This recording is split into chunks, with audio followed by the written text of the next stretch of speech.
Venezuelans are clear about who their president is. It's not Trump. January 6, 2026.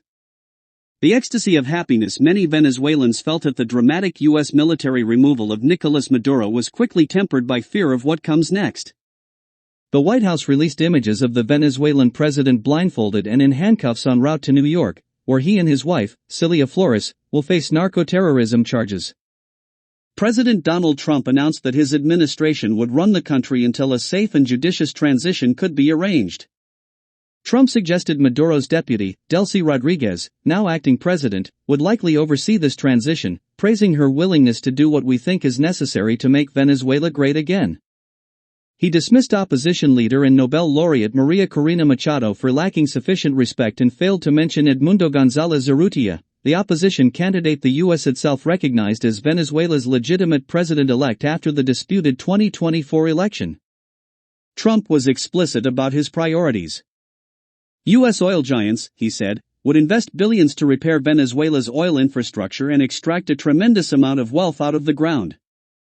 In a televised address, Rodriguez denied any intention of helping Washington govern the country and insisted Maduro remains the only president, a statement that may reflect domestic posturing or a direct challenge to U.S. plans. Regardless, bombing a sovereign nation and abducting its leader, however authoritarian in pursuit of regime change and resources, shatters international law and global norms. The wider consequences, particularly given Maduro's ties to Russia and Iran, remain dangerously unpredictable.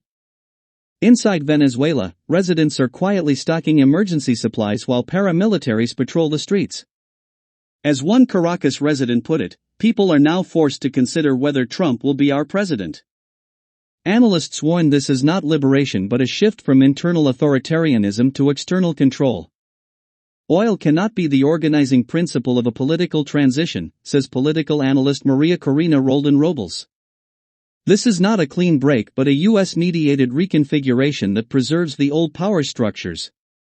Civil society leaders argue there is no power vacuum. Ana Maria Diaz notes that Venezuelans overwhelmingly elected González Urrutia, who should be sworn in immediately, with Machado as vice president, in line with the popular will. Instead, power remains with the same Chavista leadership and military. Delcy Rodriguez and her brother, legislative head Jorge Rodriguez, are still alive, defiant and unified, says author Carlos Lizarralde. Trump's revived Don Roe doctrine echoes America's long history of asserting dominance in Latin America. He has shown he can fire the shots, but not that he can control the fallout. The future of Venezuela, and global order, now hangs in the balance. By The Independent, story by Beltrou, January 6, 2026.